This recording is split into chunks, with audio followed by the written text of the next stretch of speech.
আজ সকাল তাড়াতাড়ি ঘুম থেকে উঠে সব কাজ শেষ করে রান্না করে চলে আসলাম। তো রান্না করে চলে আসার পর দেখো এখানে রুটি হয়ে গেল আর হয়েছে সকালে পায়েস। তো পায়েস অনেকটা পরিমাণে হয়েছে, অল্প একটু পরিমাণে পায়েস আরও বাটিতে রাখা আছে, 2 বাটিতে আরও রাখা আছে। তো এখন সবাই মিলে সকালের জলখাবারটা খাবো। তো তার আগে ভাবলাম আমি, যেহেতু আজকে ইলেকশন ছিল সেই জন্য তাড়াতাড়ি রান্না করতে হবে। তো ভাতটা বসিয়ে দিলাম। ভাতটা বসিয়ে তারপর ভাবলাম যে জলখাবারটা খাবো। চলো তোমাদেরকে দেখাচ্ছি। অন্যদিন তো আমি সব মশলা পাটাতে বাটি, কিন্তু আজকে যেহেতু তাড়াতাড়ি রান্না করে ভোট দিতে যেতে হবে তার জন্য তাড়াতাড়ি করে পেস্ট করে নিয়ে আসছি। কী পেস্ট করে নিয়ে আসছি? এখানে কাঁচা লঙ্কা, পেঁয়াজ আর টমেটো আর আদা আর শিলপাটাতে জিরে ধনে বাটবো। তো এখানে পরিমাণে একটু বেশি হবে, আমি ফ্রিজে রেখে দিব, একটু তেল আর নুন দিয়ে সবটার মধ্যে রেখে দিব। তবে মশলাগুলো ভালো থাকে, নষ্ট হয় না।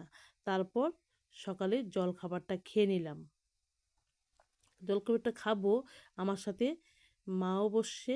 এইদিকে শুকনো মুড়ি অল্প পরিমাণে নিয়েছি আর লাল চা। তো সকালে জলখাবারটা খেয়ে তো রান্নাটা করব। আমি একদম রেডি হয়ে তারপর রান্না করতে আসি।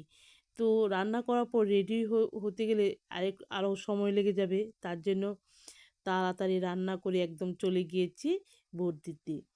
তো দেখো এখানে আমাদের বাড়িতে আমার হাজব্যান্ড আর আমার ছেলে শুধু মাংস খায়, আর আমরা বাড়ির কেউই মাংস খাই না। আমার মেয়েও খায় না, আমিও খাই না, মা বাবা খায় না। তার জন্য ওদের দুইজনের জন্যই তো রান্না করি মাংসটা, তার জন্য একটু পরিমাণে কম আনা হয়। তো এদিকে মাছটাও রান্না করছি। এদিকে হাজব্যান্ড যেহেতু আজকে ইলেকশন ছিল বাড়িতেই ছিল, আজকে চিকেনটা একটু ঝাল হয়ে গেল। মরিচের গুঁড়া দিয়েছে, আমাদের বাড়িতে কেউ মরিচের গুঁড়া খায় না, কাঁচা লঙ্কা বাটা দিয়ে রান্না করি। মরিচের গুঁড়াটা সামনে যেহেতু ছিল, মরিচের গুঁড়া, লাল মরিচের গুঁড়া দিয়ে দিল, ঝাল মরিচের গুঁড়াটা সেটে দিয়ে দিল, দেওয়াতে একটু ঝাল হয়ে গেল। তো ভাবলাম একটু ক্যামেরার সামনে আসি, একটু বন্ধুদের সাথে কথা বলি। তো এখন রান্নাটা হয়ে গেল, তারপর আমি চলে গেলাম ভোট দিতে। ভোট দিয়ে চলে আসার সময় ভিডিওটা করেছি। তো সেখানে অনেক লোক হয়েছে, আমার হাজব্যান্ড আর আমি চলে গিয়েছি। আমি ভোটটা দিয়ে বাড়ির দিকে চলে আসছি। যেহেতু মহিলাদের লাইনটা একটু কম, মানে লোক কমই ছিল, আর ছেলেদের লাইনটা অনেক লং ছিল। তো আমার হাজব্যান্ড এখনও দেওয়া হয়নি, ভোট দেওয়া হয়নি, আমার তো হয়ে গেল, তাই বাড়িতে চলে আসছি। আমাদের বাড়ির একদম কাছে যে জায়গাটা ভোট দিতে গিয়েছিলাম। তো সেইটাই তোমাদের সাথে আজকে শেয়ার করলাম। আসার পরে ছেলে বলল, অনেক কিছু বলতেছিল। তো রাস্তা দিয়ে কিছু চেনা মানুষও যেতেছিল, তো দেখে একটু আমি হাসলাম।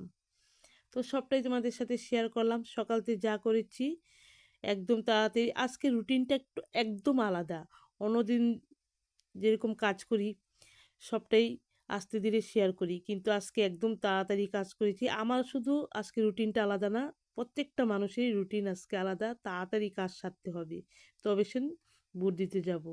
তো ভোট দিয়েছি যে প্রমাণটা কি, তো তোমাদের সাথে শেয়ার করলাম। এই দেখো হাতে কালির দাগ লাগানো আছে, এইটা আমার না, সবারই লাগানো আছে, সেইটাই তোমাদেরকে দেখালাম। তবে ভিডিওটা এতটুকুই রাখছি, আবার দেখা হবে, কথা হবে, বাই।